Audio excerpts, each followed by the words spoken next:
Today, I'm going to show you how to layer MPC One Tracks using an external MIDI controller.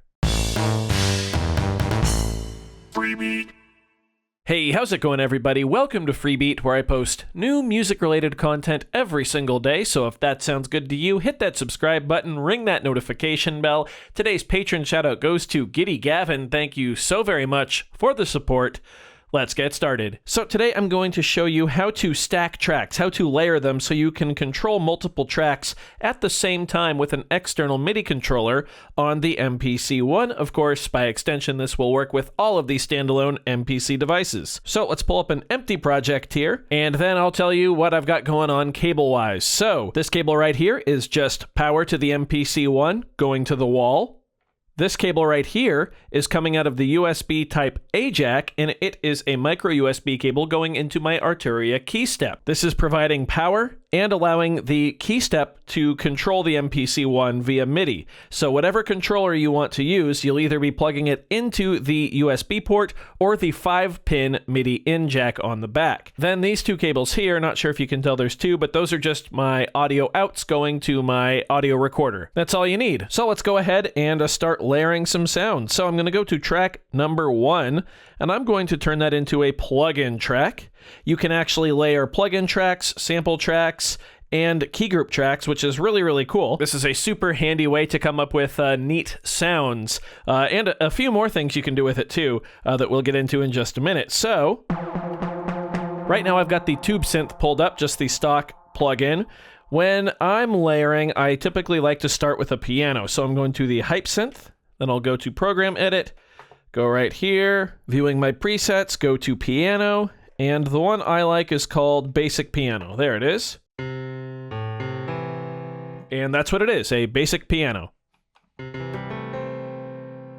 Cool. When you're first starting out playing around with layering different sounds, I recommend using piano because it blends really well with other things. So let's go now to track 2. And I'm going to make a new plugin program. This is where you'll select whatever you want your second sound to be that you're going to layer. You can see it defaulted, of course, to tube synth in the default preset. We can just leave it there. So let's say we want to layer those two sounds now so that when I press a key on the keyboard, I hear track 1, which of course is the basic piano patch, and track 2, which is the tube synth default patch.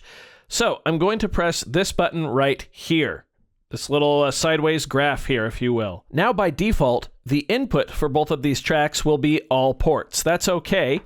If it's not, you can either set it to all ports or you can set it to the name of your MIDI controller. In this case, we see key step 32 here. I'm just going to leave it at all ports. They both need to be either on all ports or on your MIDI controller. Then what we're going to do is go over to the monitor section here, and we're going to make sure that both of these tracks are set to merge. That's going to allow us to merge the monitoring or, listening to the tracks between as many as we have. So now when I hit the key, we should hear both of those patches.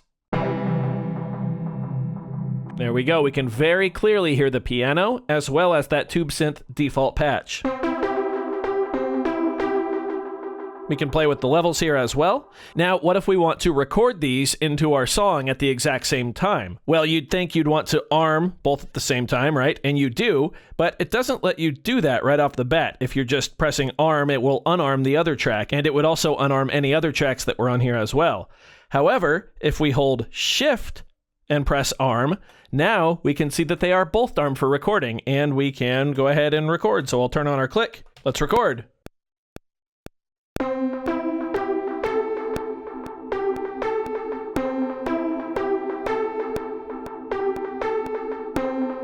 There we go, nice and simple, but I just wanted you to hear each track. And if we go into track mute, we can see that they are both in there. Muting the piano. Muting the tube synth. Awesome, super neat, right? From here, feel free to experiment with, different patches. We can change whatever we want.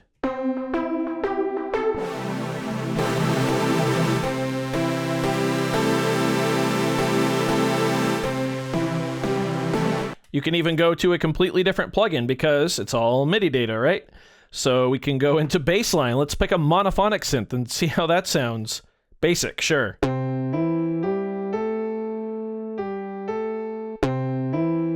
Kind of goofy, but you get the idea. We can really do whatever we want. Let's go back to the hype synth here. There we go. All I did was change the patch.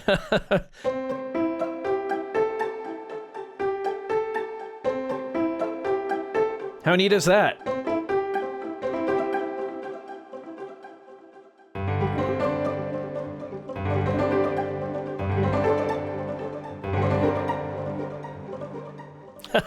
Awesome. It's really fun to come up with different layers, and you never know what you might come across that will inspire you to make a whole new song. Now, I said you can layer different types of tracks as well, not just plugins, and you can.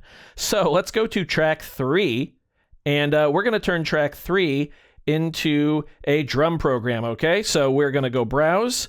Let's get our 80s grid kit here that we love so much on this channel. Select it. There we go. Now, of course, those sounds are mapped to the key step. And because if we go back to this menu here, we see everything is set to merge, it's going to still play all of the sounds at the same time. We can hear the kick drum, the piano, and that kind of delay pizzicato string thing. Now this is where things get fun, because depending on where you have your samples set up, now clearly we're just using a stock sample kit here, but depending on where you set up your samples, you can do some really cool stuff. So there's our hi-hat, another hi-hat, snare drum right there on F.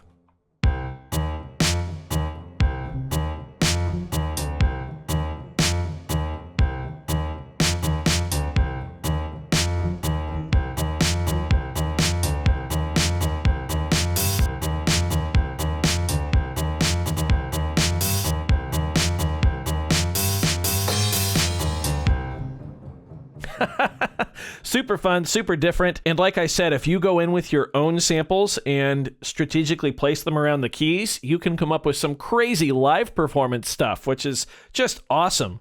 Okay, so we're going to record something like that little jam in. So I just went in and erased the sequence that we previously had set up. We're going to click this button again right here.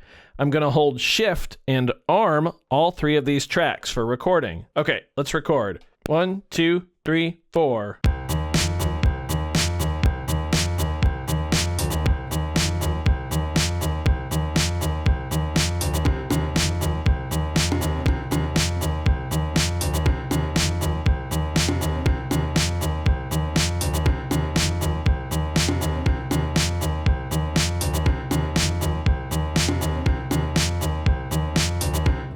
Cool, so now we have 3 tracks recorded. Granted, it's all the same line, but a lot of times, you're going to be layering the same line across multiple instruments anyway, so might as well merge them and take a little bit of the hassle out of your workload. Plus, it's very flexible. You can, change everything after the fact if you want. Plus, being able to perform like that is so much fun.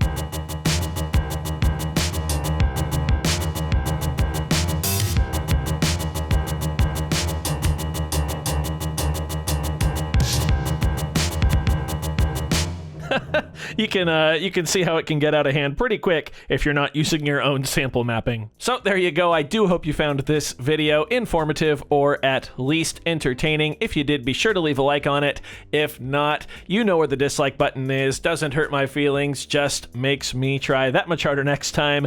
Either way, be sure to hit that subscribe button, ring that notification bell. New content every single day. Thank you all so very much for being here. Thanks for watching. We'll see you next time. Bye.